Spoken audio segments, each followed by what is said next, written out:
5, 2, 1. 7, 8, 5, 2, 1. 3, 4, 7, 8, 6, 5, 2, 1. 3, 4, 7, 8, 6, 5, 2, 1. 3, 4, 7, 8, 6, 5, 2, 1.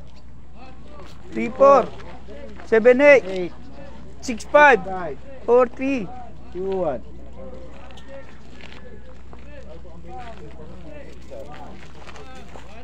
3, 4, 7, 8, 6, 5, 2, 1. 3, 4, 7, 8, 6, 5, 2, 1. 3, 4, 7, 8, 6, 5, 2, 1. 3, 4, 7, 8, 6, 5, 2, 1. 3, 4, 7, 8, 6, 5, 2, 1. 3, 4, 7, 8, 6, 5, 2, 1. 3, 4, 3, 4,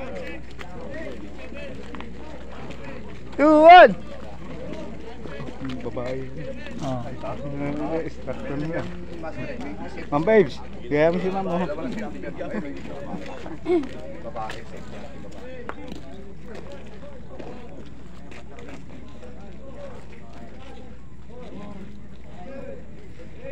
Ganado eh.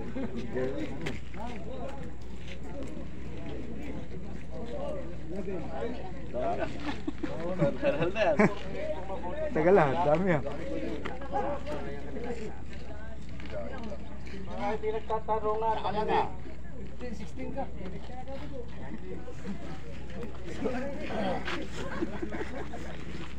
Kwento jump to check ito. 20 yata eh.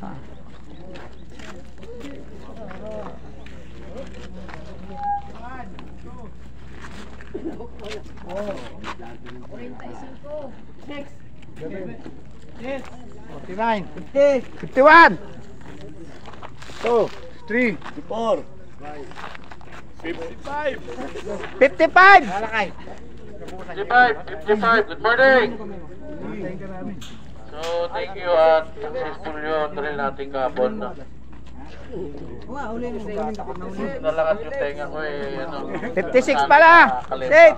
bilog yan partner ah. Bilog na bilog. Gawin mo ng 50 series. Mainam yun na maging handa tayo, no? Na kapag may alarma, alin lang sa dalawa yan. Hindi nalin doon eh, may sunog. Sunog. So, ganun pa man, itong project natin na to. So, mag-ingat tayo. At matapos natin itong project na to na iiwanan natin to sa ating kliyente sa PA Properties nang wala tayong aksidenteng malala na nangyari, no? So, nagsisimula naman kanina ang kaligtasan. So, sa bawat sarili natin, no? Unang-una sa disiplina. O, yan ang una, no? Disiplina sa sarili. Kung paano tayo magtrabaho. Malinis, ligtas. So, nasa atin yan.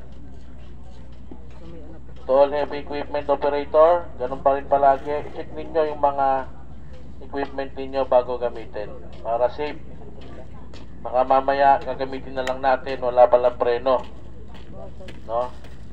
So may mga nagtatrabaho tayo sa mga gilid ng kalsada na po pwede natin madisgrasya.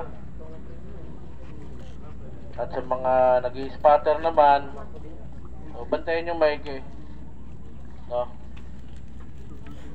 Hindi lang naman yung sasakyan ang tinitingnan natin. Siyempre, baka mamaya may mga workers na pwedeng maatrasan ng mga sasakyan.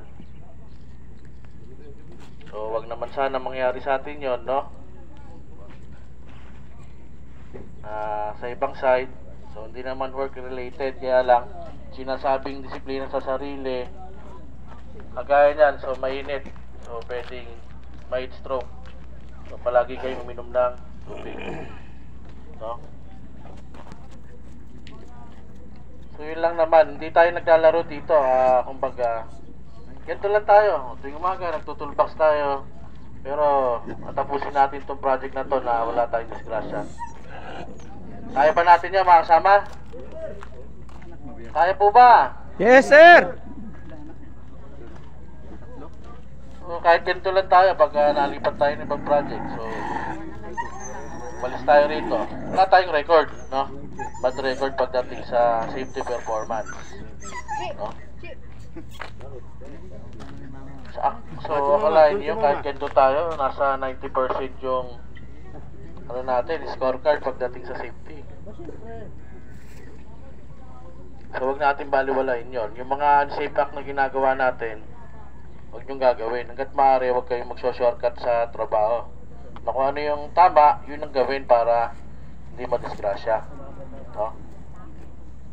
At yung housekeeping, palagi yan. Hindi natin naalisin yan. Dahil sa isang site, kapag may mga bisita, yan kagad ang unang nakikita. No? Kapag nakitang marami kagad yung area, wala na.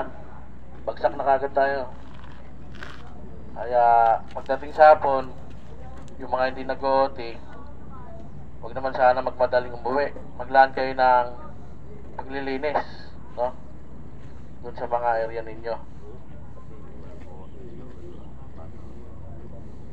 So, any concern?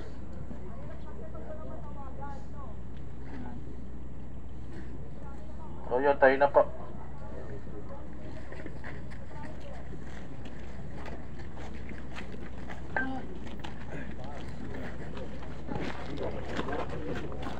Ay, mga senior dyan sa likod, tayo na. Parang hirap doon tumayo. Okay, pipitik tayo, Herdan. Wala. Door sleeve. Wala. Pantalon. Sapatos. Sabay, tingin sa taas. Taas! Sa baba. Baba! Kanan. Kanan! Kaliwa. Sa harap. Sa likod. Para araw na gawain, ano dapat isa-isip? Safety first!